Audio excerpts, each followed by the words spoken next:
Hi guys and welcome to the channel, and in today's video we're going to be ranking all of the heroes and villains in Star Wars Battlefront 2. Now this list is mainly going to be my judgment from heroes versus villains, and this list is all going to be my own personal opinion, so your opinion is probably going to be completely different. That's absolutely fine. Please comment your lists down below. Remember, your opinion can't be wrong because it is just your opinion. My opinion is based on how well I play with each individual hero or villain and how well I have seen others play with each individual hero or villain. I'm not basing this on someone who's a complete pro at the game and, you know, is mastered everything, you know. So this, like I say, it's only my personal opinion. Please comment yours down below. If you do like the video though, please like, comment and subscribe. It really helps me out. But without further ado, let's get into this. So starting off, we're going to go in like villain, hero, but we're going to start off with Emperor Palpatine. Now, on this tier list, we've got unlimited power, very powerful, great, good, okay, and too weak. Everything above, so okay and above, I think is pretty good. Too weak, I think, could have done with a buff before DICE decided to abandon the game. But, yeah, unlimited power was going to be the section where either the character is borderline overpowered or the character is just very strong. So, yes, talking about borderline overpowered, we've got Emperor Palpatine. So, Emperor Palpatine's got unlimited power. He is insanely ridiculous. If you watch my live streams, you'd know my opinions on Emperor Palpatine, and I really do not like those kind of players. I think that he requires literally no skill to use. You look towards your enemy, hold the triggers down, and jump and dodge. That's all you have to do. And if your enemy is low health, just activate Dark Aura, and you're going to damage them through blocks. He is just insanely ridiculous. I know some people can't get the hang of him, but honestly, I can pick up, say for example, I'm in a game of heroes versus villains. I can pick Palpatine and come top of the leaderboard easily with him. It is just ridiculous how easy it is to get like 20 plus elims, and well, you can get nearly 30 with Palp pretty easily, and have no deaths. He is just broken as hell. Next up we have Princess Leia, who again I also think should be going in unlimited power. She is very strong. I don't think she's overpowered, but she's very, very strong. Her E11 is great. It is really good, especially when paired up with the correct star cards. You've got her grenades, which are brilliant. They're really good too. The refresh on them is also really quick, so that's good. She's also a good team player because you can put your shield down and heal your allies as long as there's not a Palpatine around, because he can shock you through your shield. But yeah, Leia is very, very good. I think one of the best blasters in the game. I don't think she's the best, but she's one of the best. So yeah, Leia, can't really fault her. When the game first came out, she was terrible, but DICE decided to buff her, which was good because Flash Grenade was awful. And now she is great. Darth Maul. Darth Maul used to be one of those villains that I was terrible with. If you watch some of my older videos, I was bad with Darth Maul. But recently I have been playing him and getting used to him, and I think he's actually pretty good. It does take a learning curve, so maybe in a year's time I'll be putting him in very powerful, but for now I'm going to put him in good. I think he's pretty good. I like his speed and stuff, and he looks pretty damn cool too. Next up is Han Solo. Han Solo, I think, belongs in unlimited power, but behind Princess Leia. Now, some of these might be changed around at the end, but Han, with those three roles, his ability combination, his detonite charge, and his shoulder charge, can quite easily defeat a Darth Vader if you are careful. You got to time your rolls well, but if you do, you can beat a Darth Vader. Han is ridiculous, the amount of damage he can do with that 𝗕𝗶𝘀𝘁. I love playing Han. He's one of my max heroes. He's my blaster main on the light side. So yeah, he's unlimited power for me. BB9E. For me, BB9E goes to too weak. I think BB9E can be a very good team player if your team are protecting you and you have the right hero combination. But every other situation, I think he is terrible. I don't really see the point in him. Most of your eliminations are going to be assists. which is pretty similar for Bossk, but Bossk is actually good. The only advantage BB-9E has is he's small and the smoke, because the smoke disables your aim assist and kind of messes with your swings. But other than that, I don't think he's that good. He's pretty good on maps where you can ledge, but there's nothing special about BB-9E in my opinion.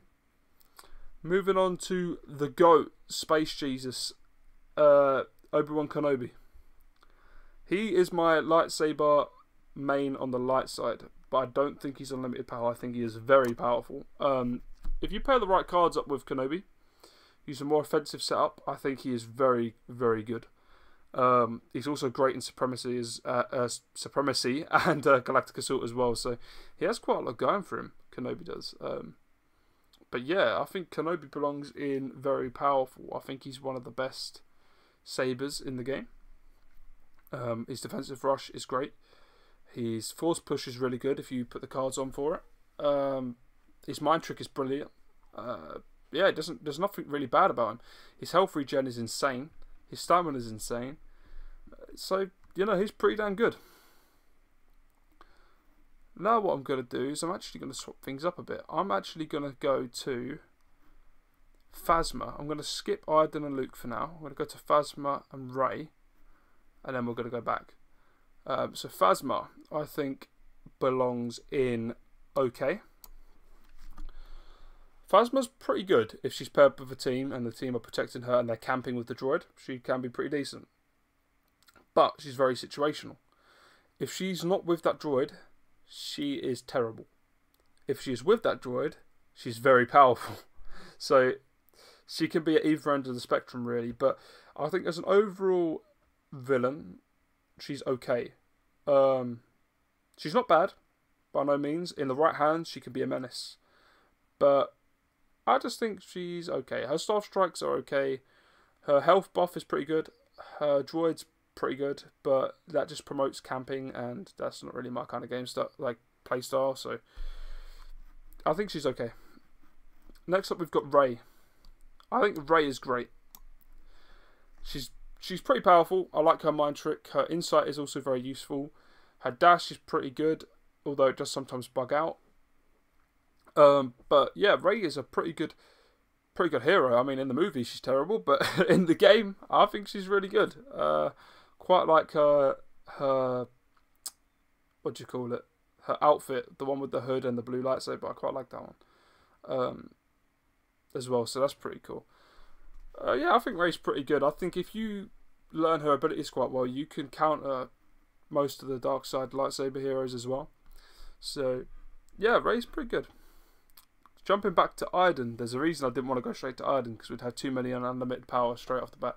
Iden does go in unlimited power, and she is broken. And the reason I say she's broken is because of her secondary fire. I think if they nerfed that, she would probably just be in great. But because of the unlimited power, because of the secondary fire, she is just ridiculous. Iden has a counter for basically everything. So, for example, let's just say you're playing Luke Skywalker, right? And you've got Iden at the other side of the map. She's got to be firing secondary fire at you constantly. You can't block or really even dodge it because the radius on it is quite high.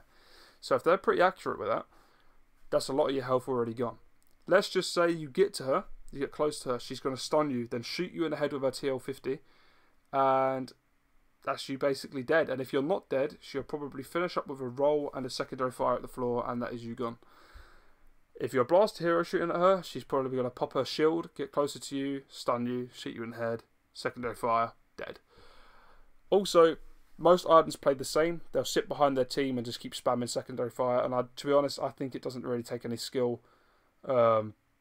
It's borderline overpowered, and yeah, I think she belongs on unlimited power. A lot of the dark side has characters like this that are very, very strong, and that's probably why you'll see the dark side winning more times than not in Heroes vs Villains, when the teams are equally balanced anyway. Next up we have Luke. Luke is very powerful in my opinion. He's not unlimited power, but he's very powerful.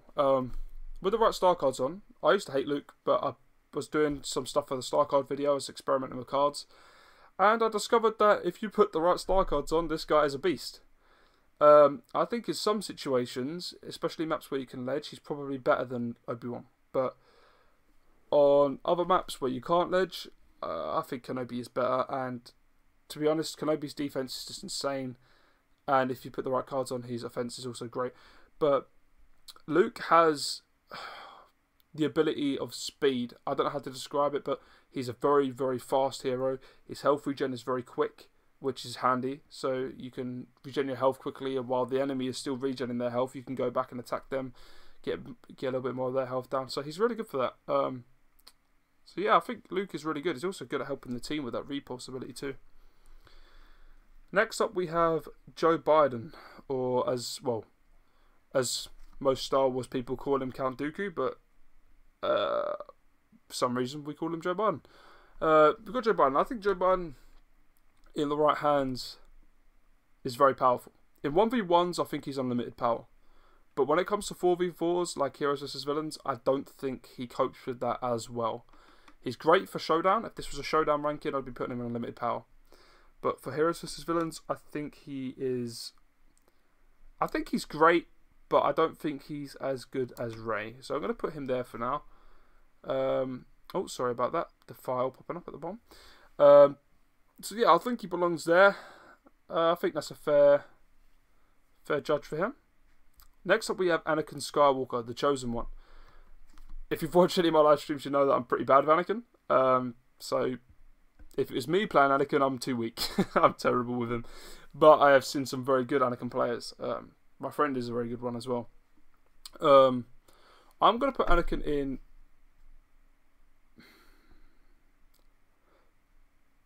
For now, I'm going to put him in great at the bottom. I think I'm a little bit better with Dooku than I am with Anakin. I know that may be a little bit unfair, but you've got to remember I'm taking into my skill into account as well. I know a lot of people would put him in very powerful or unlimited power, and that's absolutely fine. We all have different opinions. This is just my opinion. I think countering Anakin is pretty easy too. Most Anakins are quite predictable, unless it's like a pro player or something. But yeah, I think he's great, but he's not unlimited power for me anyway. Next up we have General Grievous. General Grievous, if it was Supremacy ranking, he'd be very high. Very, very high. But this is Heroes vs Villains, and I still think he is very high. I think he's better than Luke, but not as good as Obi-Wan.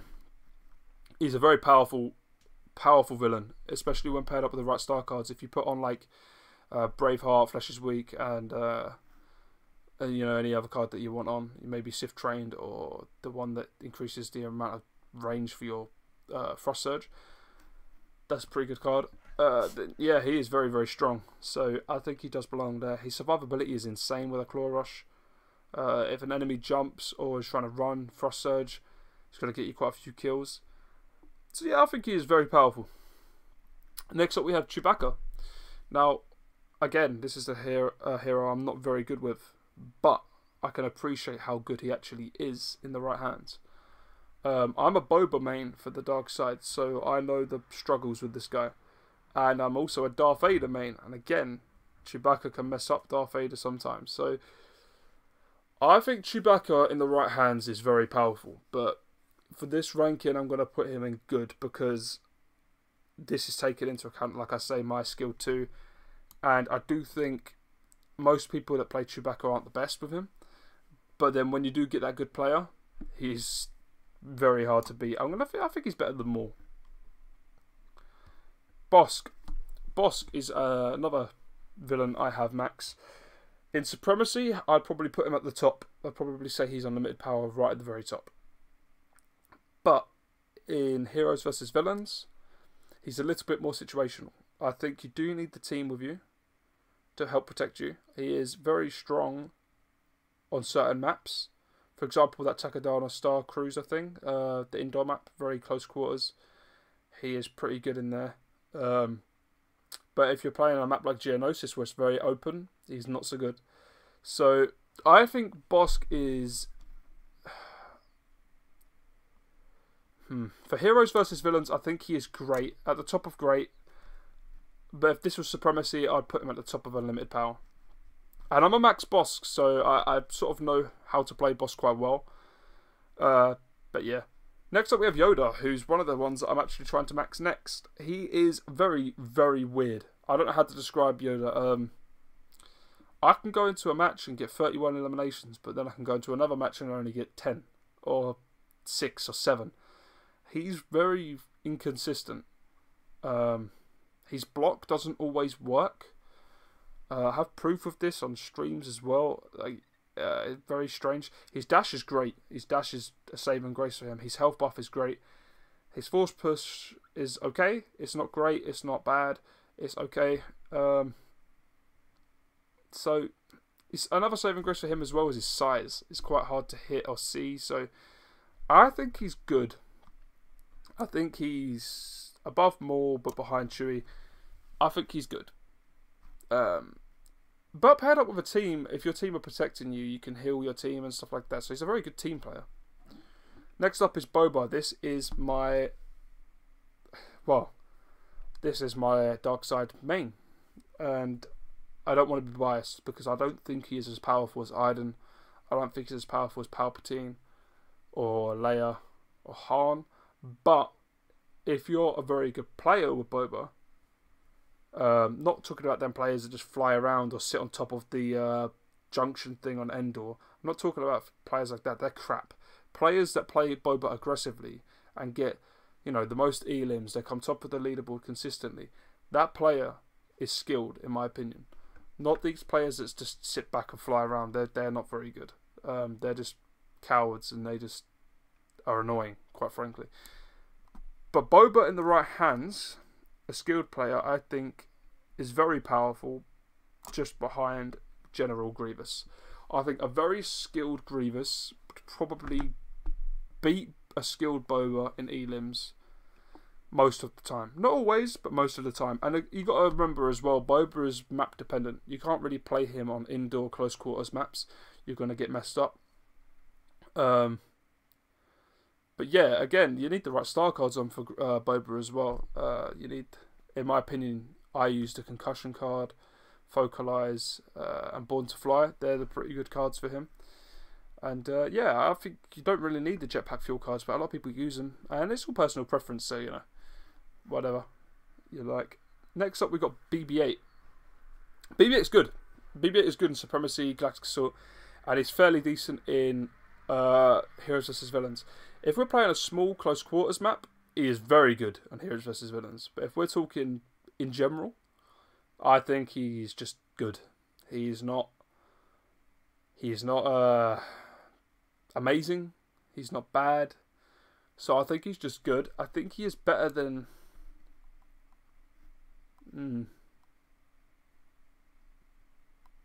This is tough because if this is me playing, I'm better with BB-8 than I am with Chewie. But then Chewie is less situational. So let's put him behind Chewie for now. But I think it could go either way. It could go like here or here, but I'm going to put him here for now. Yeah, I think BB-8 is pretty good. He's a good team player too, like I say. Like he's good with the team, and his cable spin, or his spin to win, or whatever you want to call it, is pretty damn good too. Kylo Ren. Kylo Ren was a hero, or should I say villain. Was a villain that I never really had much appreciation for. I really didn't understand how people were so good with him. Until I started recently using him. I'm getting a little bit better day by day with him. But I'm starting to get a bit of appreciation for him. I think he's actually great. I think he's better than Anakin, in my opinion. He's better than Dooku. He's not as good as Rey. I think he belongs about there. I think once I master him, he could be very powerful. But I'm not sure. And the thing is, when you go against most people playing as Kylo, they're normally very low level, so it's hard to judge. But Kylo can be very, very good. And he's also a good team player if the player knows what he's doing. For example, when you freeze somebody, say for example you freeze Han Solo, some players just attack the Han Solo straight away, which is kind of stupid because if you've got a blaster villain with you, just let them shoot him and drain his health all the way down and then finish him off. That's the best thing to do. But you get some Kylos that are just impatient and, that lets them down. But I think Kylo is better than Dooku in 4v4 situations. I think Dooku is, like I say, unlimited power in 1v1s. Next up we have Lando. Lando I'm going to put in okay, but I think he's better than Phasma. He doesn't really have anything that special. he has a smoke grenade for some reason. Doesn't really do anything. He has his sharp shot, which is pretty good against Boba's, Palpatine's, and even Grievous. His stun's pretty good, because you can stun, for example, Vader and just, you know, shoot him in the head loads of times. So his stun's pretty good. But I don't think he really shines against the rest of the villains and heroes. I think it's quite easy to counter Lando as well. So, yeah, I think he belongs in okay. Next up we have Darth Vader, which I think is the most powerful and strongest lightsaber wielder in the game. I'm going to put him on limited power. I think he's better than Han. He's better than Leia. But he's not overpowered. These two are here because they're overpowered. I think a good Vader could beat these two in points, maybe. But these two are just, you know, Iden and Palpatine just require little to no skill. And I think it's kind of grinds my gears a bit. But I think Vader belongs here. Yeah, like I say, his health is great. Sorry about that, guys. I just had to answer the door. Yeah, his health is great. His stamina is pretty good when Focus Rage is active. He's got a lot of damage reduction. He's got a lot of damage output. There's not really any negative to Darth Vader, to be honest, other than maybe his speed. A lot of people say about his stamina, but as long as you manage his Focus Rage, that's not really a problem either. So I think Darth Vader is very, very strong. So next up we have Finn. I think Finn belongs in okay. I think he's better than Lando in the right hands. I think Finn is also a really good team player. Finn's got that health buffs to help out the team also. If this is Supremacy, he'd be a lot higher up because of his Deadeye ability is really, really good against players, like standard soldiers. But for Heroes vs Villains, I think he is more situational. He does need that team to protect him. But he can win a game for a team if they do protect him. So he is kind of hard to place, but I don't think he's good as Maul. I don't think he is as good as Yoda, BB-8 or the rest, to be honest. I think he's good, but he's just not as good as the rest. His health ability is pretty good. His 𝗕𝗲𝘀𝘁 pistol's pretty good. Yeah, but I don't think there's anything too special about him other than that, to be honest. But when it comes to Supremacy, he would be a lot higher. Maybe very powerful in Supremacy. But yeah, that's my list. So hopefully you enjoyed it. Hopefully we can somewhat agree or appreciate each other's lists. Please comment your list down below. I'd really like to see that too. I'm interested to see how different our lists would be. Yeah, like I said, like I did a list a few months back and I kind of wasn't happy with the outcome afterwards because I've been playing with different heroes and villains recently and I've started to get appreciation for heroes and villains I didn't really have before. And but yeah, this is basically my ranking. Hope you enjoyed it. Please like, comment and subscribe for more and I'll see you in the next one. Peace.